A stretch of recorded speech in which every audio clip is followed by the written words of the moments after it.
On va attaquer notre dernière petite recette, cette fois-ci à 4 mains. Piano ici, piano là, piano à 4 mains avec Didier et Christophe qui vont nous associer le pruneau, la fraise cette fois-ci, parce que on va rappeler nos partenaires. Plaisir du vin, Roucadille, Rougeline, Blonde d'Aquitaine, toujours et encore les Logis 47 avec Didier et Christophe. Denis. Oh là là, Denis et Christophe. Ouais, je suis fatigué, ça doit être ça. Denis et Christophe. Et cette fois-ci, on a, donc ces petits cannelés. On peut en sortir un juste pour montrer? Puis après, on va expliquer la recette. Alors, ces petits cannelés, regarde comme ils sont mignons. Ils sont jolis comme tout. Ils sont là. Petits cannelés au pruneau. Pâte à cannelé classique. Là, ça a été cuit dans du Silpat, Flexipan. Mais c'est un très très beau petit dessert. Et là, avec le pruneau d'Agen en plus dedans, que l'on voit apparaître, on dirait un petit clafoutis en forme de cannelé. Mais on est bien sur une pâte à cannelé. Hein? Christophe, tu nous expliques un tout petit peu comment on fait la pâte à cannelé?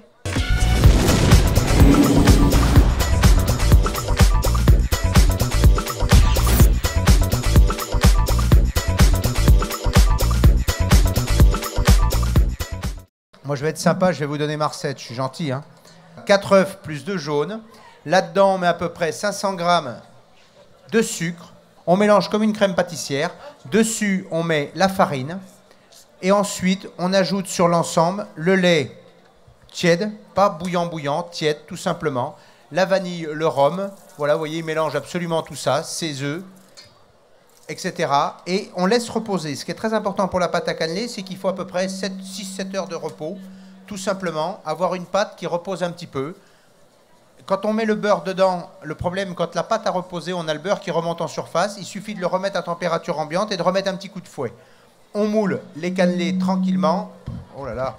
On moule les cannelés tranquillement et on les passe au four à peu près 250-280 degrés au départ. Et on termine la cuisson gentiment pour bien qu'ils caramélisent.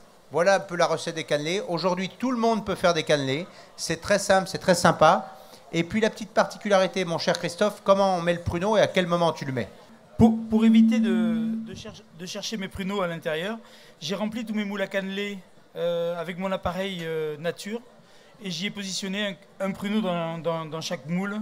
Pendant ce temps-là, nos petits cannelés cuisent, hein, c'est ça à peu près une bonne heure. Hein. Denis va nous faire une petite recette, lui, à base de fraises, de Charlotte. Eh ben, explique-nous. Fraises Charlotte, qui font partie des 3 fraises, je répète, Gariguette, Siforette et Charlotte. Le temps que Denis explique sa petite recette, tout simplement. Donc c'est une recette toute simple, avec donc des fraises on équeute des fraises, on y met un petit peu de sucre glace, un jus de citron.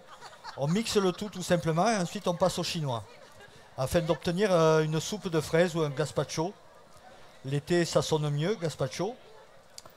Donc une fois que les fraises sont passées au chinois, tout simplement comme ça, on remplit des petits verres et on va les garnir ensuite avec une chantilly légèrement mentholée. Alors pour donner du goût de menthe à une chantilly, le plus simple est de sucrer de la crème fraîche, de la faire chauffer légèrement et de mettre des feuilles de menthe fraîches à infuser dedans. Et le lendemain, quand elle est froide, on la met dans un siphon et on obtient une crème chantilly qui a un goût de menthe très agréable, très rafraîchissant. On vous fait déguster, en sachant qu'avec ça, on avait 2 vins qu'on voulait proposer. Ça, c'est juste de la bombe. Vous avez de la chance de l'avoir dans la région. Ce petit grain d'amour qui est magnifique. Et en plus, c'est du pays, c'est d'ici. Et alors, le deuxième, ça, c'est une vendange de 2003. Vous savez, la grosse sécheresse comme aujourd'hui. Eh bien, tout simplement, c'est fait avec une technique un petit peu, ce qu'on appelle des vins siciliens aussi, de pastrillage. Et j'aimerais une dernière fois, avant que vous ayez les mains pleines, que vous applaudissiez très fort les partenaires, s'il vous plaît, les chefs 47, mais vraiment très fort, s'il vous plaît.